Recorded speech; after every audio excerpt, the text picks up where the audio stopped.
Welcome to FreeMMOStation. My name's Skylant, and today we're going to do a first impression, a first look at a new vehicular combat game called Dreadnought. FreeMMOStation.com.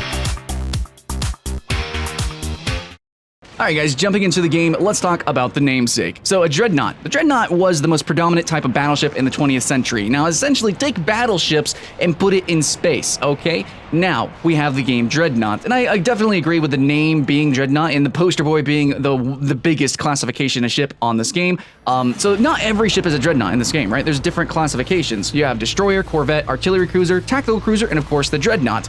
But I agree with the namesake being Dreadnought because that lets people know what kind of gameplay they're getting into. It's like World of Tanks, kind of mixed with something, I don't know, like Star Conflict. But in the end, I would say that the competitor game, which is Fractured Space, which is another, game that looks just like this, that's coming out pretty soon here, that game is really more like World of Tanks in space. This one, Dreadnought, kind of has a little bit more maneuverability and a little bit more emphasis on map design. Like, the map definitely has obstructions, it definitely has obstacles, you can duck under things, go over things, go around things. Like, the maps feel really awesome. I actually very much enjoy the maps. I'd say they're the best maps I've ever played in this genre. But it's not as fast-paced as something like War Thunder or Star Conflict specifically, because that's another sci-fi game. So it's really sitting, I would say, in between Star Conflict and Fractured Space in terms of speed, slowness, tacticalness, and just basically it's those two games, right? It's those two games mixed together. And what I mean by that is that the Corvette is very fast, and it almost feels like you're dogfighting when you're playing as the Corvette. But if you play as the Dreadnought, it's the slowest of slow pace that you can get. Potentially, you can do some big moves with a Dreadnought because you can actually warp into different areas. But for the most part, the maps are kind of small, but they have a huge amount of detail. They are so deep. You could do so much. There's so many sort of tactical maneuvers that you can make with your team or even just as yourself. As the Corvette, especially my favorite class of ship in this game, you could do so many sneaky maneuvers, jumping in, jumping out, stealthing, going around, going under places. It's really fantastic. And I very much enjoy this sort of flexibility with gameplay. And with that flexibility, I do want to mention that at any moment you can change your class of ship. In some of these other vehicular combat games, you can't do that. You're set, you start with a vehicle, and you start with a random team of randoms against another random team of randoms, and really, it's kind of hard to be competitive in that sense because you don't know if your ship is countered or counters somebody else on the other team, or if your team even has like a synced composition. In this game, you can customize your vehicles, you can choose and pick your vehicles, and then in the match, whenever you die, you can actually switch your classes of vehicles and switch loadouts and stuff like that. So I feel like it's probably going to be the most competitive, truly, version of this genre, especially considering the whole space aesthetic. So we have Star Conflict and we have Fractured Space, and then we have Dreadnought sitting right in the middle. And in my personal opinion, okay, I have played all these other games, especially in the branching genres like War Thunder, World of Tanks. I feel like Dreadnought has the most impact. Visually, it's stunning. I like its UI. I like its sort of introduction to the game. It's almost kind of cinematic with its tutorial. Actually, I wouldn't doubt if they might expand it with a campaign. I think Star Conflict also has a campaign, but Dreadnought, I think, could do a really fantastic job with world building and everything. Like, the graphics look good. The sound design is fantastic, incredibly impactful. Like, if somebody warp drives right beside you, you hear that like sound, like that crazy booming epic sound. It's amazing. I love it, and I feel like with this game, it's really hard for me to be critical. Like, I want to just full review it, right? I want to be all serious about it, but I can't because I'm kind of geeking out like a little kid. And I did not do that for Star Conflict or Fractured Space. Now, I thought Fractured Space was really cool. And at the time, I was kind of falling in love with the whole World of Tanks style of gameplay, the slower-paced, tactical shooting games. But, oh man, Dreadnought is just right there on the nail, hitting it real hard. Holy crap, I love it. Okay, so I guess we should probably, analyze the game and talk about some of its actual rich details instead of just me saying it's awesome, right? Okay, so let's talk about the different classes, okay? So the namesake, Dreadnought, but there's other classes of ships and what they entail, okay? So the Dreadnought, firstly, is the biggest ship. It's the biggest, slowest ship. It has a couple of potentials for loadouts and everything, and we will talk about the loadouts later. But the loadouts for this game are amazing. So the Dreadnought, basically its loadouts focus on just big damage. It's got really good range, it's got big damage, but the problem with all this damage and all this range and just like all of this explosivity. The problem is that it's super slow, okay? And it's a pretty big target. And why is it being a big target a bad thing in this game? Because unlike other games in the genre, you actually aim in this game. Now, it's not as sort of like, I guess it's not as detailed as Robocraft, because in Robocraft you can actually aim at certain parts and blow those parts up. Dreadnought's not like that, and I think World of Tanks is kind of similar in a sense. They have the whole RNG sort of mechanics with when things get destroyed or when things get pierced. You don't have that. But it is still a bigger target, and the game is an aimed game. Like, you still have to aim your projectiles, you have to lead sometimes. The projectiles actually move through space, you know, it's not all hit scan. I think only lasers are hit scan, and those are only for close range, basically.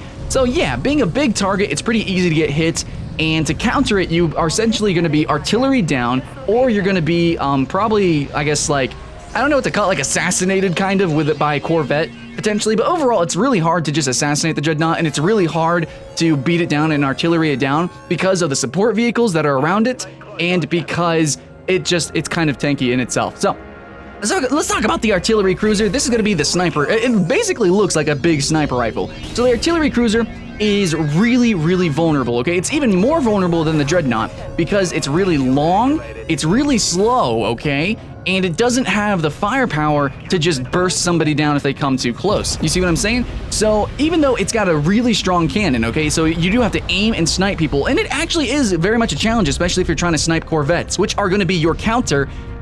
Yeah, it's pretty fun. It's a very static gameplay though. Like, you don't really move around the map. You can cloak in place, for instance. You can have a siege mode where you just kind of bombard somebody if they are in range. And let me just say something, even though this game is slower paced, like for instance the artillery cruiser is kind of slow, you can still peek around different obstacles, you can still duck down, go up, you move around. There's definitely 3 dimensions to move around and to evade, and you can do evasive maneuvers, even if you are super slow and super sort of vulnerable like the artillery cruiser.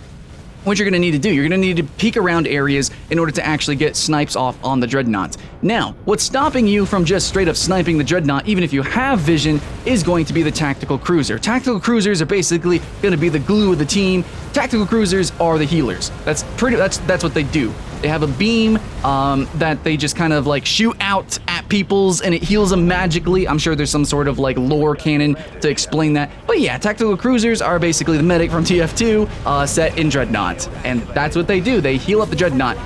Basically, I mean, they can heal everything, but you're really gonna see tactical cruisers glued onto the Dreadnought because the Dreadnought does pretty much the most damage overall, and it's also pretty vulnerable. But it has a lot of health, so it's really easy to keep the Dreadnought alive. So you're going to see tactical cruisers just constantly feeding the Dreadnought. Artillery cruisers are going to try to kill the Dreadnought, but you got to kill that tactical cruiser or just somehow burst down the Dreadnought. Otherwise, it's going to be super hard. You won't be able to just peck it down with attacks. And let's talk about what can kill artillery cruisers. So let's say that your team has destroyed a tactical cruiser. How do you save your Dreadnought? Well, by being offensive, okay? So if you want to stop that artillery cruiser from pecking down your Dreadnought, you're going to have your teammate, your Corvette, go and assassinate the artillery cruiser. Now, it's really hard to assassinate Dreadnoughts because of their firepower. It's hard to assassinate tactical cruisers because they're always around teammates, and they're not like the lightest, you know, they have shields and stuff like that. They're pretty tanky themselves. So Corvettes, really, they counter artillery cruisers, because artillery cruisers don't have that much maneuverability, and generally they're sniping, so they're kind of tunnel vision. So Corvettes can kind of sneakity snake around, and they're really fast. You have potential for blink drives, you can go invisible, stealth, or you can just be really freaking fast and maneuverable. So Corvettes are actually pretty good at medium to close range. Like, you can actually kind of snipe people down, sort of, because the shots are aimed. Now, I will say that some guns don't go all the way across the map. So the Corvette, you won't be able to snipe all the way at the ring of the map and moving around, but you have to get a little bit close. But if you go with blink drive, for instance, and afterburner, you're just so fast that nobody's gonna really be able to touch you, and you kind of almost play like a tracer gameplay from, like, you know, Overwatch.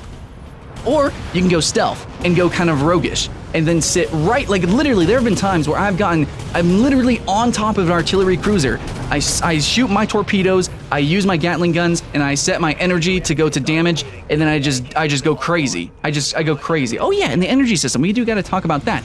But let's talk about what really messes up Corvettes. What is the counter to Corvettes? And that's gonna be destroyers.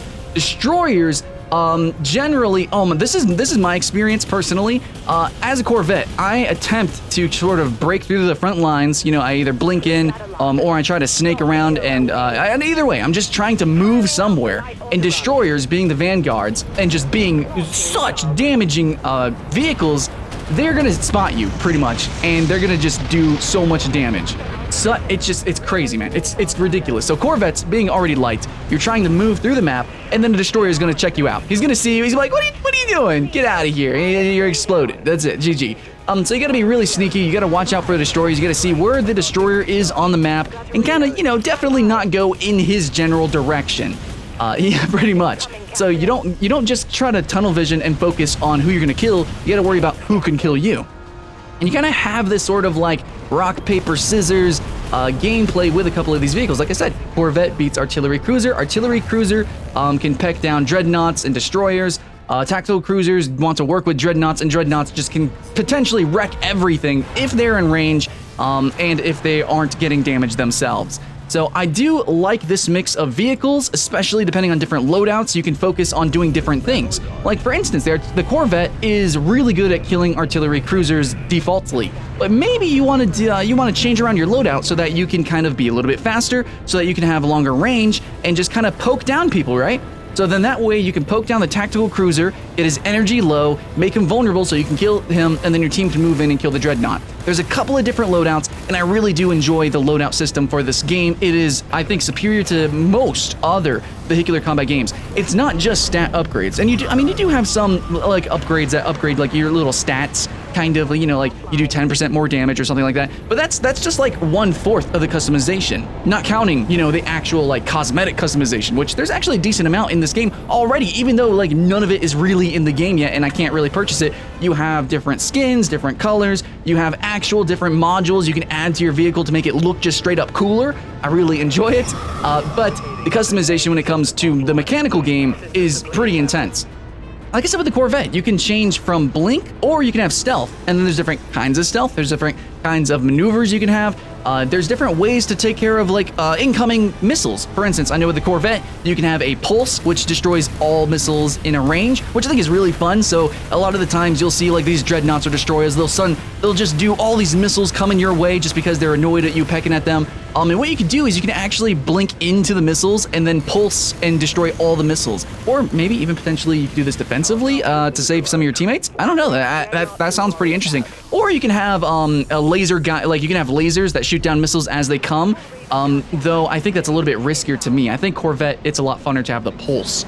Anyways, so you can choose different defensive modules, different offensive modules. You can take out maybe some mobility, so instead of having blink, maybe you just want to go just damage. So you can actually replace your blink and stealth with a damage module, and that goes for all of these different class ships. They have all their unique modules, they have all their unique weapons that you can switch on and on. Like the Corvette has dual repeaters, and it comes with a medium cloak defaultly. You can change from lasers to machine guns. There's a lot of cool stuff, but basically what every vehicle is going to have a primary default weapon, which you press Q to do the secondary weapon. So generally you're going to have a long-range weapon and a short-range weapon, although you can mix and match this, you know, in the loadouts. So you have primary, secondary, and then you have 4 abilities. I want to call these abilities, okay? So generally you're going to have long-range missiles, you're going to have defensive short-range missiles, you're going to have sort of missile defense, and then you're going to have probably some mobility ability, though, like I said, with the loadouts, you can change these. But basically, you have 2 weapons, primary and secondary weapons, and then you have 4 abilities. And then, of course, you have the default stats and, you know, the look and shape of your vehicle. But between these guys, I really do like the customization. Now, I am a little bit sad that there isn't a carrier-type vehicle, because I feel like that would be really fun for me. Generally, I like playing, like, RTS-y type of characters in non-RTS games. Go figure. Like Nature's Prophet in Dota 2, for example, Broodmother, Dota 2, basically anybody in Dota 2, or the Specialist class in Heroes of the Storm. So Dreadnought, you know, being like inspired from battleships, I was kind of hoping that I'd be able to get a carrier class ship. I don't know if that's coming or if it's never going to come.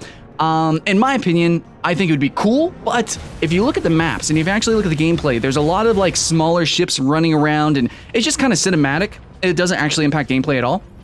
So there's like smaller ships fighting these other fleets of ships, and there's like all this epicosity going on in the background. And I just want to say the polish of this game and the overall presentation is epic. But going back to the mechanical gameplay, because it does have all these smaller ships that are just cosmetic and aesthetic flying around, I don't think there is really room for having carriers. But I mean, it seems like they might potentially have the actual systems in place to be able to do that. I don't think they will though, because it's too hard to see smaller vehicles. It's too hard to actually hit them because remember, it's a true aimed game. And overall, I think it might be too confusing. I think they could do it. They could do a really cool carrier class ship potentially, but right now I don't think they will based on what I've seen so far with the design. Okay, so going into the cosmetics of the game, they look good. You can change your emblems, which are just like these, they're like little decals kind of, but they're 3D mounted on the front. You can change the modules, which physically change your ship.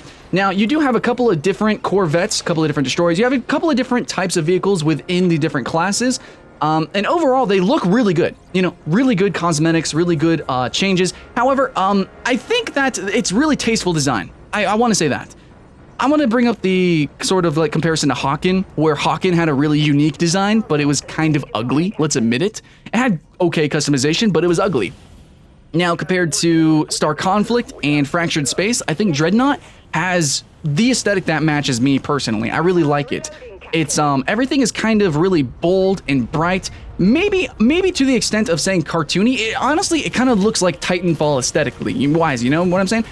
So cosmetically, the game, I really enjoy it. I mean, that's complete bias, but I just want to say, I think the polish-wise, the gameplay, the graphics, they're good and everything, but it's also like the art direction of the game. It's colorful, okay, where Fractured Space is really not. It's very bleak and dark.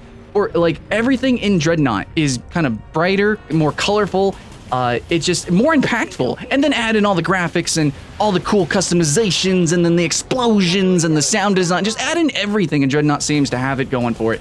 And I definitely, I just appreciate it. I just appreciate it. I know it's kind of hard to be a professional critique talking like that, but it's how it makes me feel. It makes me feel like a little kid, and I genuinely enjoyed Dreadnought, where a lot of the times I kind of dread going into these kind of games because they're slower paced, they're harder to learn, but in this game, right out of the gate, it feels so much more intuitive, more impactful, and it seems like there's more actual like creativity in terms of what you can do tactically, mechanically as well. Like actually controlling your ships is a challenge. It takes skill. It's awesome.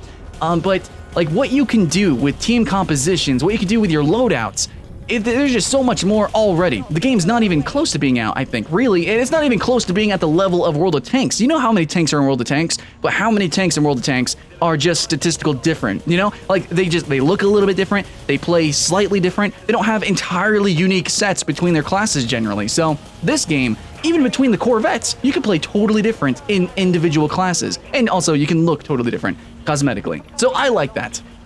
If you like games that allow you to sort of express yourself as a player, especially competitive games, like strategic games like this, or MOBAs, where you can really kind of show off your own flavor and play the way you want to play, with the constraints of characters and or vehicles, this is the game. This is the game. Yes, you are constrained by the sort of pace of the game. It is going to be slower paced than like a dogfighting game like War Thunder, but there is so much more to the game, so much more potential, and sometimes it gets really hectic. It can get really fast. Like I said, with the Corvette, or even with the Dreadnought, you can blink in, you go across the whole map, and then just explode and maybe get like a quadra kill or something like that.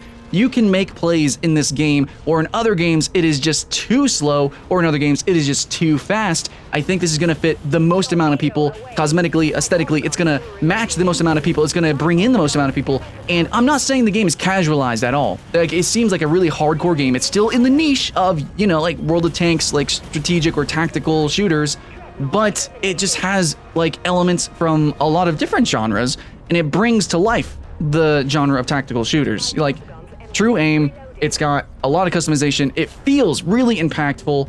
All in all, even if you're not going to play the game competitively, it just seems like an overall just fun, you know, intuitive, easy to jump into, jump out game. I very much just freaking enjoy it. That's all I want to say, man. I like the game. I like it. So what do you guys think? What did you think of the gameplay? Let me know. And if you like my beautiful voice, you can go to my personal channel at Skyline Games, or you can check out my stream, which actually I just streamed this game, and I will be streaming it tomorrow. Please go check it out, and hopefully I'll see you there. Or you can like and subscribe here.